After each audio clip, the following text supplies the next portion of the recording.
हरे Krishna everyone. आज के Bhagavad Gita audio session में आपका स्वागत है। आज हम भगवत गीता के दूसरे अध्याय का 27वां श्लोक पढ़ेंगे। तो सबसे पहले मंगलाचरण।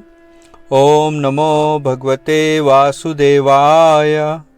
ओम नमो भगवते वासुदेवाय। ओम नमो भगवते वासुदेवाय। ओम अज्ञानं त्रिमन्धस्य ज्ञानञ्जनशलाकया चक्षुर्मितं येन तस्मै श्रीगुरुवे नमः। नारायणं नमस्कृत्य नरं चैव नरोत्तमं देवीं सरस्वतीं व्यासं ततो जयमुदीरयेत्। नष्टप्रायशव भद्रेषु नित्यं भागवत सेवया भगवती उत्तम श्लोके भक्तिर्भवति नैष्ठिकी।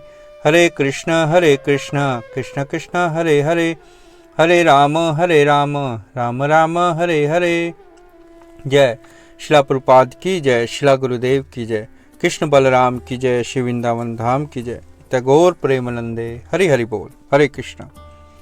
तो आज का हमारा श्लोक है अध्याय 2 श्लोक नंबर 27। जातस्य हि ध्रुवो मृत्यु ध्रुवं जन्मामृतस्य च तस्मादपि अपरिहार्यर्थे न त्वं शोचितुम् अर्हसि। भावार्थ और तात्पर्य जगतगुरु शिला प्रभुपाद के द्वारा। जगतगुरु शिला प्रभुपाद की जय। भावार्थ, जिसने जन्म लिया है उसकी मृत्यु निश्चित है और मृत्यु के पश्चात पुनर्जन्म भी निश्चित है। अतः अपने अपरिहार्य कर्तव्य पालन में तुम्हें शोक नहीं करना चाहिए। तो यहाँ भगवान बता रहे हैं कि इस भौतिक जगत में जो कोई भी जन्म लेगा, जो भी जीवात्मा जन्म लेगी, उसकी मृत्यु निश्चित है, क्योंकि यहाँ सभी की आयु की एक सीमा है। तो तात्पर्य पढ़ते हैं। तात्पर्य, मनुष्य को अपने कर्मों के अनुसार जन्म ग्रहण करना होता है और एक कर्म अवधि समाप्त होने पर उसे मरना होता है, जिससे वह दूसरा जन्म ले सके। इस प्रकार मुक्ति प्राप्त किए बिना ही जन्म मृत्यु का यह चक्र चलता रहता है। जन्म मरण के इस चक्र से वृथा हत्या, वध या युद्ध का समर्थन नहीं होता, किंतु मानव समाज में शांति तथा व्यवस्था बनाए रखने के लिए हिंसा तथा युद्ध अपरिहार्य है। कुरुक्षेत्र का युद्ध भगवान की इच्छा होने के कारण अपरिहार्य था और सत्य के लिए युद्ध करना क्षत्रिय का धर्म है। अतः अपने कर्तव्य का पालन करते हुए वह स्वजनों की मृत्यु से भयभीत या शोकाकुल क्यों था? वह विधि यानी कानून को भंग नहीं करना चाहता था, क्योंकि ऐसा करने पर उसे उन पाप कर्मों के फल भोगने पड़ेंगे जिनमें वह अत्यंत भयभीत था।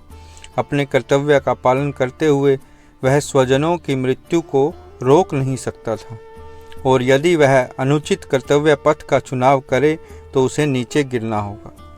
तो यहाँ जय शिला प्रभुपाद की जय। तो शिला प्रभुपाद अपने तात्पर्य में बता रहे हैं कि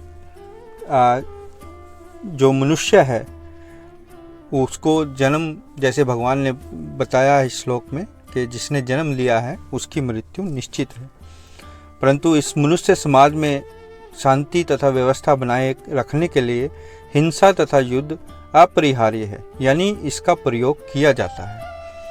हम अगर अपने इतिहास को उठाकर देखें और वर्तमान समय में भी जो सरकारें होती हैं या पूर्व काल में जो राजा महाराजा होते थे, तो वो सब हिंसा का या युद्ध का प्रयोग करते थे एक व्यवस्था बनाए रखने के लिए, क्योंकि इस जगत में मनुष्य अलग अलग मानसिकता से भरे होते हैं और अलग अलग इच्छाएं सभी मनुष्यों में होती हैं, जो एक दूसरे के ऊपर वो अपना अधिकार बनाना चाहते हैं, जिसकी वजह से व्यवस्था बिगड़ जाती है। तो सभी काल में, भूतकाल में, वर्तमान काल में या भविष्य में आने वाले समय में जो सामाजिक व्यवस्था है उसको बनाए रखने के लिए क्षत्रिय वर्ग जो होता है, क्षत्रिय जो वर्ण व्यवस्था में क्षत्रिय वर्ग जो होता है, जो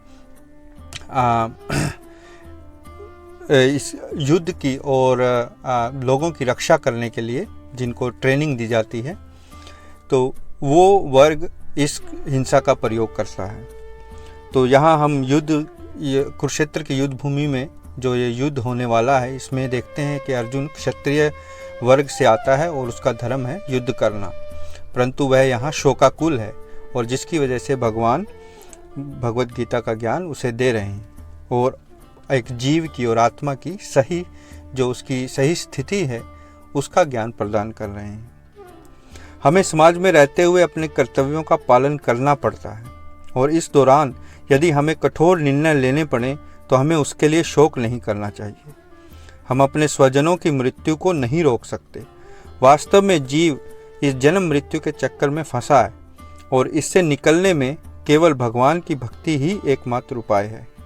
यहाँ इस श्लोक में भगवान जीवात्मा के जन्म लेने और मृत्यु होने को अटल बता रहे हैं, अर्थात जिसने भी इस भौतिक जगत में जन्म लिया है उसकी मृत्यु निश्चित है। लंबी आयु हो सकती है परंतु मृत्यु तो निश्चित है। यहाँ तक कि इस जगत के प्रथम जीव ब्रह्मा जी की आयु भी भगवत गीता में दी गई है, जो पृथ्वी के अरबों वर्षों के समान है, परंतु आयु निश्चित है। इसलिए इस भौतिक जगत में एक चींटी से लेकर सृष्टिकर्ता ब्रह्मा जी तक सभी की आयु एक निश्चित अवधि की आयु उनकी निश्चित है। इसलिए भगवान कह रहे हैं कि अपने अपरिहार्य कर्तव्य पालन में शौक नहीं करना चाहिए। तो इस श्लोक से हमें यही शिक्षा मिलती है और जैसे भगवान हमें बता रहे हैं कि हमें कभी यह नहीं समझना चाहिए कि हमारी मृत्यु नहीं होगी। इस संदर्भ में एक घटना युधिष्ठिर महाराज के साथ हुई, जब पांचों पांडव जंगल में थे और उनको प्यास लगी थी, तो वहाँ एक यक्ष के तौर पर जो यमराज धर्मराज स्वयं वहाँ बनकर आए थे और उन्होंने उनकी परीक्षा ली थी। तो उन्होंने जो सवाल पूछे थे उनमें से एक सवाल ये भी था कि इस जगत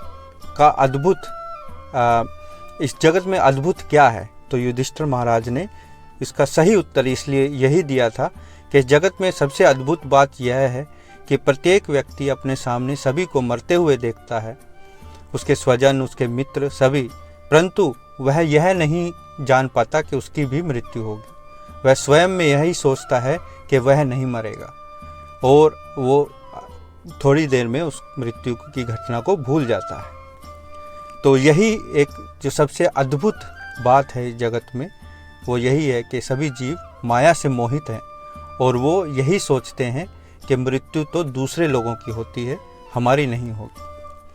तो इस श्लोक से हमें यही शिक्षा मिलती है कि हमें इस ज्ञान को तत्व से जानना पड़ेगा कि हम अमर नहीं हैं, हमारा शरीर अमर नहीं है, आत्मा अमर है।